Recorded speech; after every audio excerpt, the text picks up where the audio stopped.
Sandrika Widya. Kami di sini akan mewawancarai beberapa narasumber tentang pandangan mereka mengenai vintage. Kita pengen tahu nih gimana pengalaman mereka, seberapa paham mereka, dan apakah vintage ini membantu mereka atau enggak. Yuk, langsung aja. Let's go! Bersama Ya, saya Bapak Ahmad Adeli, saya seorang guru. Dalam kegiatan aktivitas transaksi, baik untuk kita berbelanja atau melakukan transfer atau yang lainnya, awalnya saya memang mengandalkan untuk proses ATM, kemudian keterlaluan itu sejauh ini yang memang paling mudah, praktis dan terpercaya. Itu saya bisa langsung memasukkan nomor rekeningnya, kemudian saya bisa memastikan bahwa uang yang saya transfer sudah sampai ke orangnya. Kemudian juga untuk proses pembelian juga sudah jelas ada tanda terima transaksinya. Dulu seperti itu. Tapi saat ini dengan semakin banyaknya pengguna itu artinya kalau mau ke ATM harus lagi dan membuat seterusnya. Dan memang butuh solusi untuk proses pembayaran lebih mudah, praktis dan efisien. Cukup sering ya, setiap minggu pasti ada. Karena saya dalam bekerja, selain pekerjaan saya di institusi pendidikan, juga saya aktif di beberapa organisasi, dan itu memang sangat berkaitan langsung dengan aktivitas transfer, kemudian payment seperti itu yang selain untuk kebutuhan sehari-hari. Kalau vintage sendiri, saya setelah sebelum itu memahami, karena saya tadinya pahamnya vintage itu kayak zaman online atau kredit kayak gitu. Yang saya tahu cashless payment.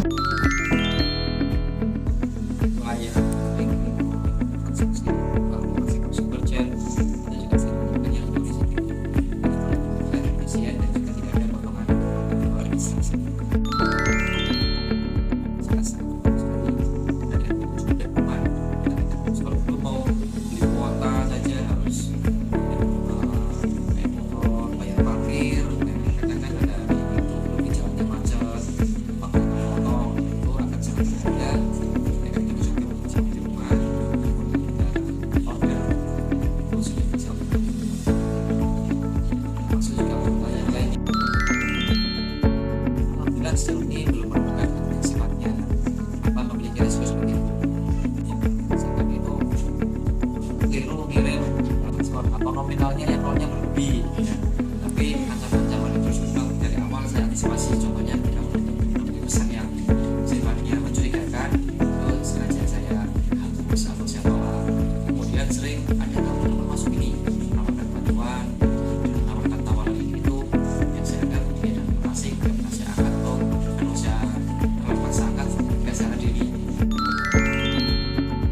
ini cukup karena proses verifikasi ini sudah beberapa tahapan ya. Kalau di perangkat seluler itu kan ada feature yang jadi kemudian pada saat melakukan transaksi, kemudian melakukan mekanisme pembayaran di mana masukkan nominal, terus kita masukkan kode PIN juga. Nah, itu saya rasa sudah cukup aman. Ya biasanya saya hanya memperbandingkan antara satu service provider dengan provider. Kalau tidak salah kok ada website yang lebih ramah ini, harganya lebih kecil atau bahkan 0 rupiah seperti itu namanya cukup kan kalau punya sekali dua kali nggak masalah, tapi kalau transaksi berkali-kali cuma juga buat beli sebulan sejauh ini karena saya masuk orang yang sering menggunakan teknologi, bisa dikatakan teknologi media, meskipun nampaknya harus ke customer service-nya yang bisa bantu proses transaksinya. Itu memang kalau sulit saya sengaja sejauh ini coba ini kadang saldonya limit.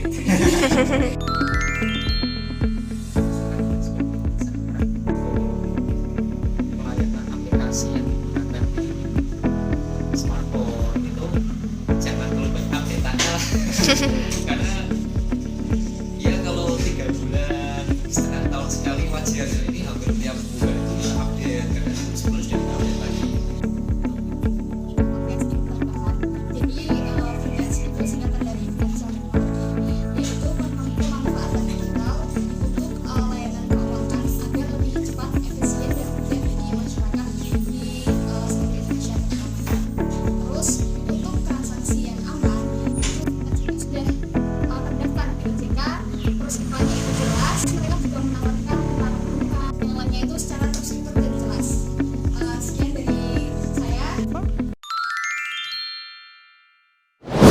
Boleh perkenalkan namanya siapa? Perkenalkan, nama saya Dia Ayu Larasati, Umurnya? umurnya 17 tahun. Biasanya aku makainya tunai, soalnya kalau dulu kan belum punya KTP, jadi masih pakai tunai. Tapi sekarang udah bikin KTP. Jadi udah mulai pakai transaksi online sih. Masih jarang, cuman buat ini belanja online aja. Udah, Pakai e-wallet juga. ya. Vintage itu layanan keuangan yang bisa diakses lewat HP kayak GoPay atau ShopeePay dan lain-lain. Biasanya aku makainya GoPay itu buat beli pulsa, kalau enggak ShopeePay buat belanja online. Ya, membantu. Di bagian mananya? Yang paling kerasa itu nggak usah bawa uang cash, jadi tinggal klik aja. Oke. Resikonya itu penipuan, takutnya ada yang nyamar jadi admin CS atau minta kode UTP. Kalau misalnya HP-nya hilang juga datanya nggak Iya, aman nggak gitu ya. Aman sih, tapi masih harus terus hati-hati. Kenapa soalnya? Soalnya sering lihat berita penipuan. Ya. Biasanya aku cek riwayat transaksi, terus nanti ngechat admin CS-nya. Membantu nggak admin CS-nya? Iya, membantu. Ada yang iya, ada yang enggak. Gimana tuh maksudnya? Kadang ada aplikasi yang informasinya lengkap, terus juga ada yang menginfokan kalau biaya adminnya itu di belakangan. Jadi kayak menipu gitu ya, Iya. trik gitu. Jadi harus teliti. Udah paham tapi masih harus dikasih edukasi. Terutama buat yang itu ya, orang-orang tua gitu ya. Yang kurang paham sama teknologi. Caranya harus bikin informasi yang jelas dan bikin fitur keamanan yang mudah dipahami. UI UX-nya lebih bisa dipahami gitu Iya. ya. Oke, cukup. Sebelumnya aku mau minta perkenalan dari Mas Edi. Karena saya pemilik ini kedai saudaranya alamat 528. Hari-harinya pakai cash sama QRIS. Jarang, soalnya kan orang-orang sini masih belum terlalu banyak, kecuali yang muda-muda itu. Yang masih muda kebanyakan pakai QRIS. Pakai aplikasi, pakai online. Belum tahu, baru dengar. Ini Vintage itu kayak teknologi keuangan yang berbasis online gitu Mas, kayak Inggris, terus juga komunikasi, FPI, itu juga termasuk itu kayak layanan keuangan digital ya. Bayaran di industri, pulsa, pakainya ShopeePay. Sangat membantu. Kan misalkan nggak pegang uang cash, terus di aplikasinya masih ada saldo, bisa dipakai buat pembayaran. Problem besarnya, pokoknya itu yang ada yang salah gunain, apalagi zaman sekarang kan banyak hacker kayak gitu. Udah kurang aman lah, belum ada kendala, masih aman. Tergantung ininya sih apa, kita yang baru-baru masih meragukan gitu, tapi kalau yang udah lama udah punya nama, saya udah bisa dibilang meyakinkan. Belum pernah.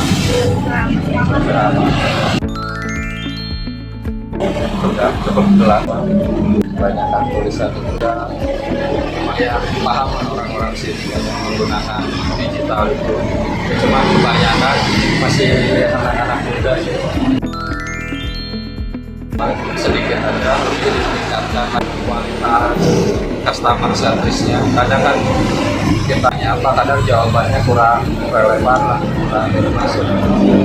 Jadi nggak sesuai apa jawaban sesuai harapan yang kita inginkan. Dari hasil wawancara, 2 responden sudah memahami apa itu vintage dan mampu menjelaskan bentuk layanan seperti e-wallet, mobile banking, atau pay later.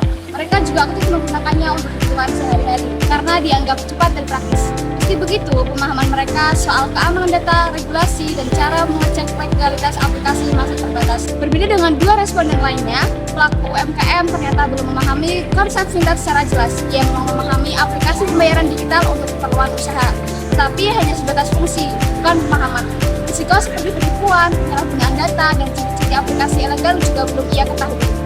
Dari keseluruhan temuan ini, terlihat bahwa literasi vintage masyarakat sudah meningkat dari sisi penggunaan. Tapi, pemahaman yang lebih mendalam, terutama soal keamanan data dan perlindungan konsumen masih rendah. Kelompok UMKM tampak menjadi yang paling rentan karena pengguna tinggi tetapi pemahaman rendah.